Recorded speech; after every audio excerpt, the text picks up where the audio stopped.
guys, welcome to another video. In this video I will let you know all the places that I've gone to in Melbourne, and I mean like cafes, restaurants, bakeries, drinks. I have a list over here, so like these are the list of places that both I want to try and I've tried. I will give you a little bit of a review. I think I will rate the places, and let me tell you, there's no system whatsoever in this rating, so it's not completely reliable.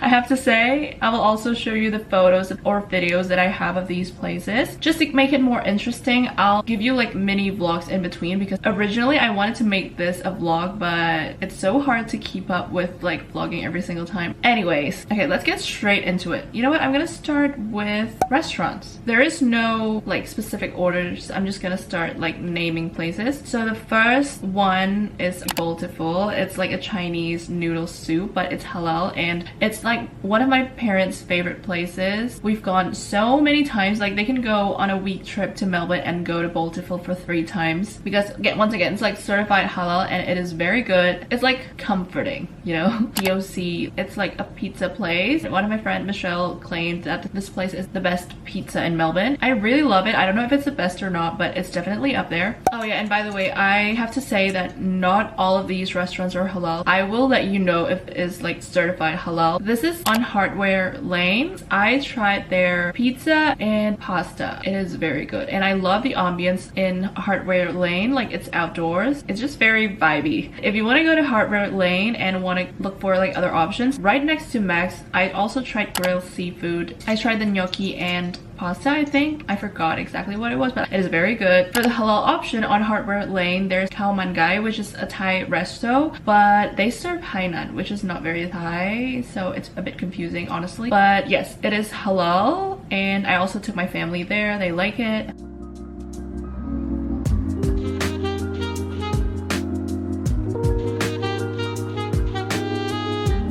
Stalactite, which is a Greek restaurant. It was very savory, like in a very good way. I love it. I took my parents there too, because they serve like lambs and chickens, pita bread, hummus. I recommend if you go there, go during the day, because like at night there's usually like a very long line. Arbury Float, which is somewhere along the Yarra River. It is very vibey, like just hang out with your friends, have some drinks. But if you go there during the night, I think it's gonna turn into like kind of an outdoor club or something. So yeah, I just went like during the evening. Oh my god, this is one of my favorite restaurants in Melbourne somehow, but I've been to Bell's a few times. They serve like chicken tenders or like chicken wings, sandwiches, all chicken. Every time I see videos on my TikTok of people like having mukbangs of Raising Cane's, I always get the urge to go to Bell's. I went there with my friends, my family on my birthday. Oh, and by the way, Bell's have this like American diner kind of ambience, which I really like. Oh, when I celebrated my birthday with Michelle, we went to Pepe's Italian restaurant. We tried the pizza, the pasta. The chips are so good. Surprisingly, that the chips was the star of our dinner. John Tojo, it's close to Melbourne Uni. More affordable than most restaurants. It's Japanese. They have like rice bowls or like bentos. It's called Universal at Lygon Street. I feel like this restaurant is a bit overhyped. They're good, but like, are they really that good that you will have to line up for that long? On Burke Street, there's this Japanese restaurant called Superhiro. They have sushi, udon, rice bowls, all things Japanese. It's very good. And then right next to Superhiro, there's this Korean restaurant called Samsam, which is like one of my friend's favorite places as well, because Eva is obsessed with their bibimbap. We went there a few times. I tried their bibimbap, fried chicken, spicy noodle soup. I went to Grilled a few times. I feel like every time I crave for a burger, I would go to Grilled. They kind of advertise themselves as healthy burgers, which I'm not completely sure of, but they still taste good. The zucchini one is unique, but like in a good way. There are a lot of branches of Grilled all over Melbourne, so it's very easy to find. One of the most popular sandwich delis in Melbourne, it's called Hector's, and I feel like a lot of my friends said that Hector's is much better. They also have this donut on the counter. It's very good, like you have to try it. I went to Yarra Botanica for my friend's farewell party. It's also like right next to Yarra River, so it is very vibey, but at the same time I feel like if you want a chill ambience, it's not the place, because they kind of like play loud music. Asado, which is an Argentinian restaurant, I went there for my friend's birthday. It was very good, but it is a bit pricey. Mekong, which is is a Vietnamese restaurant. Their pho is really good. I went there a few times. It's very comforting. Indonesian restaurants back to back. I have De Penyet, Nelayan, and Kenangan. They're all halal. I go to De Penyet the most. Oh, there's also one more. It's called Yoi. And right next to De Penyet, there's also the Banh Mi, and they also have Martabak Pecenongan, which is like literally an official branch of Pecenongan from Indonesia. If you go to Nelayan, I recommend that you order their like a la carte menus instead of like the one that you point on the counter. It tastes better. And then Kenangan is like right in front of Queen Victoria Market. They also have like a very good taste. Ooh, and then if you miss Padang food, it's a bit further because it's not in the city exactly, but there's this restaurant called Garam Rica, and it is probably the most authentic Indonesian food I've tried in Melbourne. I also went to Kata Kita, and it is pricier, but it is very good. They also have like interesting desserts. This Italian sandwich place near Flinders. I think it's just called Number 22, but it is a unique type of sandwich that I've never tried before, and it is really good. The owner is Italian, and I would like to believe it's very authentic. This bagel place called Schmucks, it's also really good. There's a different bagel place called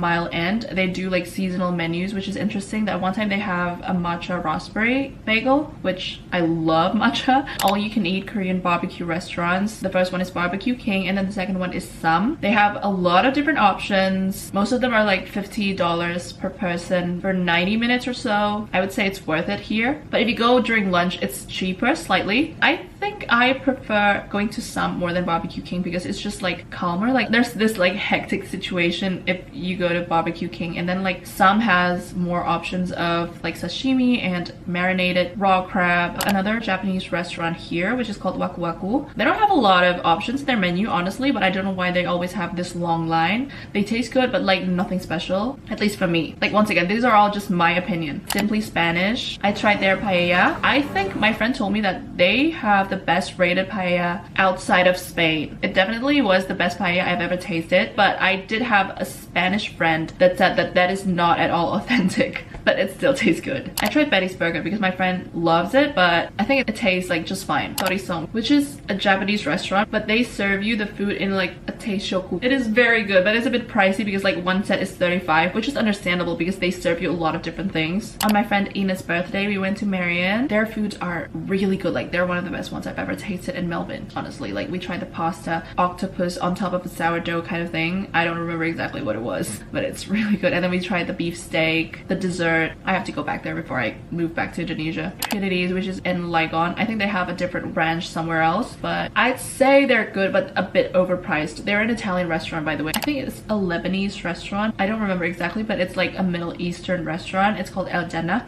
It was very good. Unfortunately, it's a bit further from the city, and it's not the area that I usually go to, so I've never gone back there, but I would love to. It's very good. And you can get like a huge set to share with a good price. Surasang, which is a Korean restaurant, it's a bit pricier, I think, than like Samsam, but the place is like more comfortable if you go with your family because it's like spacier, and they have like barbecue grills if you need one. So yeah, those are the restaurants. I feel like I missed out on a few. I have a little bit of other list of like not restaurants, it's more like fast foods. So I tried Guzman y Gomez, which is like a healthy fast food chain. At least that's what they advertise themselves to be. They serve like Mexican dishes like burritos, quesadillas, and stuff like that. I tried it once. It was pretty good. There's also Zambrero, which is also a popular like Mexican fast food chain, and they have a branch inside uni, so it's just more convenient for me to get. Honestly, I can't tell the difference. I feel like Zambrero is giving healthier. This is such a bad review. Oh, and Schnitz. I'm not sure if I can say that this is a fast food restaurant because they're not exactly fast, but their chips are really good. One of the best chips in Melbourne, like top 3 chips. Schnitz. Gosh, I always forget the name of the place. And the third one is Five Guys. Top 3 chips in Melbourne. To Icon, which is a Korean style convenience store where you can get like instant noodles and like have it there, and you can get the toppings there too. Let's move on to, I'm gonna combine like both cafes and drinks because some of these places have like a cute cafe seating area. Some of them are just like drinks to go, like coffees and stuff. So the first one is Ichigo. It's like pretty close to Queen Victoria Market. They actually have a pretty spacious like seating area. It was pretty nice to work there, but I don't remember if they have Wi-Fi. Obviously from the name, it's giving like Asian cafe type of vibe. I also went to this like rowboating place. They have a cafe and I tried their scones, their coffee. It was very vibey. And the scones was the best one I've ever tasted here. There's this cafe at the State Library which is called Mr. Tug. They have both indoor and outdoor spaces. It's very nice for you to just like hang out with your friends or even work. Like I worked on my assignments a few times there. Seoul Cafe, that one time I went there, I sat outdoors and it was pretty nice. But like if you don't like a busy ambience at a cafe, then I don't think I will recommend this one, because like the outdoor area is literally just on the street of Berg Street where there are a lot of people walking by and trams. I went to like a cafe because of TikTok. It is called Tin Pot Cafe. It has this like kind of messy vintage vibe in a good and different way. It was pretty refreshing to like go to a different type of cafe. Juniper in South Melbourne. It is pretty popular, so like you'll either have to book a place first or you're gonna have to wait in line. It is a nice place to have brunch with your friends. It's pretty much just like right across the South Melbourne market. Cyrus Art Lounge. It is also pretty comfortable because they have couches and like different type of seats for each table. I don't even know how to pronounce this one, but it's called Trebicieri. It is so comfortable and like I love this place. I think it's really nice if you want to have brunch with your friends, if you want to work by yourself. The place is so vibey. And like on the same street there's this popular on TikTok cafe called Calle Bakery. I don't know if that is also the right pronunciation, but they have like viral foods served there, like the cookie croissant, and then they have this French hot chocolate which is very thick, by the way. The chocolate is like very good. Also popular coffee place called Patricia. It's one of my friend's favorite, one of the most popular coffee shops in Melbourne. Good measure in Lygon Street. There's always lines in front of it. They serve this popular coffee called Mont Blanc, which is like a black coffee served with foam of cream and orange zest and nutmeg and different type of unique stuff which I didn't know would taste good with coffee, but they're really good. But if you're like a huge coffee person, you would think that that's not coffee anymore, but it's still really good. Their matcha is also very good, like top 3 matchas in Melbourne, surprisingly. I think their matcha is underhyped. Federal in Berg Street. It's also nice for you to have like just breakfast because their seats are like basically on the side of H&M, which is a very beautiful building. I went to St. Ali a few times. They have a branch inside Melbourne Uni. They also have this nice brunch place near Queen Victoria Market. I went there with my friends and family. Personally, not the best coffee, but it's still like a good option. This place is considered the best coffee in Melbourne by a lot of people. It is Market Lane. They have a lot of branches in Melbourne. They even have 3 in Queen Victoria Market itself. I like to get their coffee beans just to have it at home too. I highly recommend House of Cards. I tried their coffee and matcha. Personally, I don't think they're the best, but they're at uni, so like it's a pretty good option if you need coffee. Okay, this is not coffee, but there's this also popular souffle pancake place in Melbourne Central called Kumo. There's always a long line in front of Kumo. I don't know why. I mean, they're good, but like, is it ever that serious? You know, but they do taste like better than most souffle pancakes. Brick Lane, it's also a brunch slash lunch kind of place. Not the best ambience, honestly, but it's also pretty popular. And like they're at this, I forgot the lane's name. People usually take photos there. Right on that lane as well, there's another cafe called Krimper. It's not just cafe, I think they're also kind of a restaurant because people go there for actual lunch. They have this huge space, which is unusual once again in Melbourne. Brunetti, they have one in Lygon. They also have one at Flinders,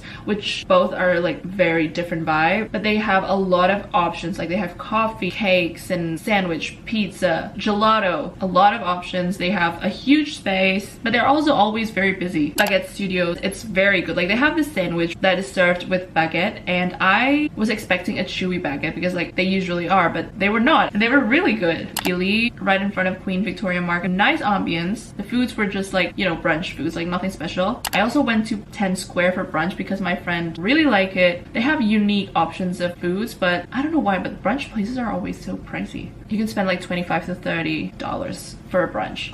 It's supposed to be like a Thai dessert place, but they also serve bingsu, which is Korean. They have French toast, but I went there a few times because like they're located in a convenient area. They have a pretty good space to hang out with your friends, and they actually are good. And then speaking of bingsu, I also went to Sulbing, which is an actual Korean dessert place. They have have different flavors of bingsu, which I really love their matcha strawberry bingsu. Back to a coffee shop, 7 Seats. There's one near the Spot building. Students go there a lot. It's not just like a coffee to go type of place, like you can actually sit there. There's also one in the city. Then there's this churro place called San Churros. My friends and I went there a few times. Some of us really like it, like sometimes we just randomly crave for it. Italian sandwich slash pizza place near Queen Victoria Market called Romanello. I feel pretty indifferent about it. It looks really good, but when I tasted it, it's not as good as other like pizzas. Or maybe it was my fault for trying during winter because like the breads get cold pretty quickly, so it wasn't as good. This is actually a huge list. Like I'm so tired right now. This is a very popular Asian coffee place. It's called Little Rogue. It's basically like in this kind of like hidden lane near Melbourne Central, but it's very popular. There's always a line. Personally, I think their coffee is pretty basic, but their matcha is really good. I went to Sohua for a matcha toast. I don't have any memories of this place, but I think I'll figure it out. Operator Sun. It's like a Japanese fusion kind of brunch place near Queen Victoria Market. When the weather is nice, it is also very vibey to just eat outdoors there. Tori's, which is a very popular matcha place in Melbourne. They have this matcha strawberry drink, but once again, I think it's overhyped. I think there are better matcha lattes in Melbourne than this one. Okay, how can I not mention Yochi? It's a frozen yogurt place. It's very hyped in Australia in general. I think like it's the type of place that you can have so many different options of flavors of frozen yogurts and toppings. You can like get it yourself and then they will weigh it and you just have to pay based on how much it weighs. There's always a long line. Somehow I went there like a lot of times too, but I still think it's overhyped. It's kind of like a lifestyle here. I don't know.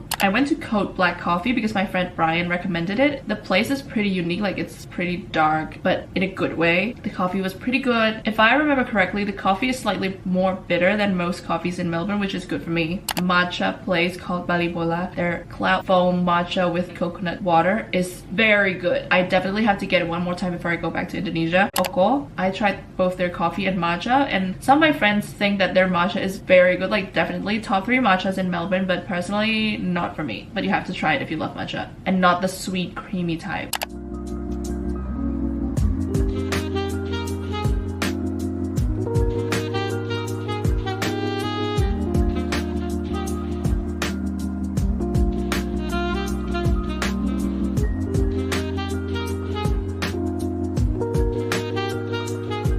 Okay, that is all for this section. The next part is one of my favorite things about Melbourne. It's the bakeries and patisseries. I love the pastries in Melbourne. I have to say that. The first one is, a lot of people say that this is overhyped, but it's Loon. Personally, I think they're definitely overpriced, but they're really good. You can taste like each layers and they're crispy, but not too crispy. But mostly their options are pretty like basic. They have seasonal menus, which are usually very expensive though. There's always a long line, even like in the morning, but I think like it's worth to try. The second one is agate. They have a series of pandan pastries and they're really good. Now again, personally, I think Loon's pastry is better, but like the pandan taste of agate is just like very unique and very good. I'm pretty passionate about this.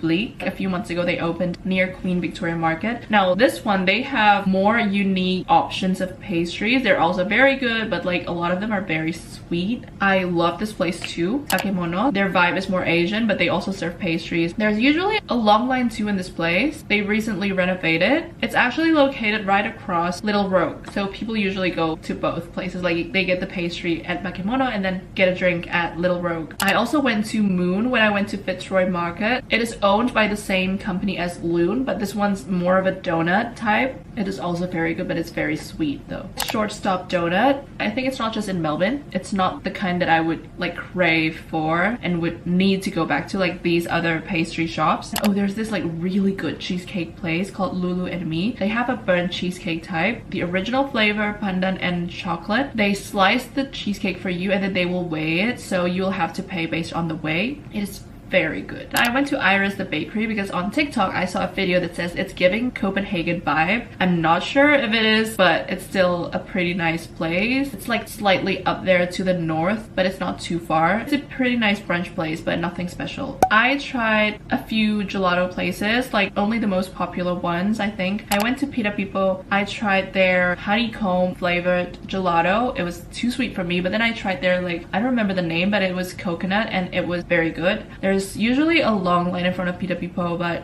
once again, it's very popular. And then there's also Piccolina, which is also popular. I think these two are like major competitors. I really like Piccolina. They have like seasonal menus too. I once tried their matcha. Of course I did. I also tried Hareruya. Now this is obviously more of an Asian type. They also have this like mochi gelato. So like they will wrap your gelato inside a mochi and it is very good. There's this kind of like Indonesian gelato place at Legon Street called Beku. They have Indonesian flavors of course, but they also have the unique ones like tol angin. I don't remember the name of this place. It's like right behind the Chinatown near Burke Street. It is a Filipino gelato place. Yeah, they have like some unique flavors as well. Oh, I actually only have to mention one more place. It is a cookie place. It's called the Confectionist Bakery. At the time, I've been watching too many crumble videos on TikTok, and I also found this place on TikTok. It is like a cookie place. They can serve it with a soft serve. Alright, that is all. This has been such a long video. I'm so tired of yapping, but I hope this was useful, especially if you want to visit Melbourne. I have to say, Australia doesn't have a lot of like traditional dishes. Usually when I ask my Australian friends, they would be like, yeah, we don't have a lot of that. There's just so many culture in Melbourne, so that's why the food here are mostly Asian, Italian, American, stuff like that. But I think the most Australian dishes that I tried are beef pie, pavlova, and lamington. That's about it. Yeah, just try those three, I think, and you're good. Oh, and Vegemite. Alright, my battery is dying, but thankfully I'm done here. Thank you so much for watching. I'll see you next time. Bye!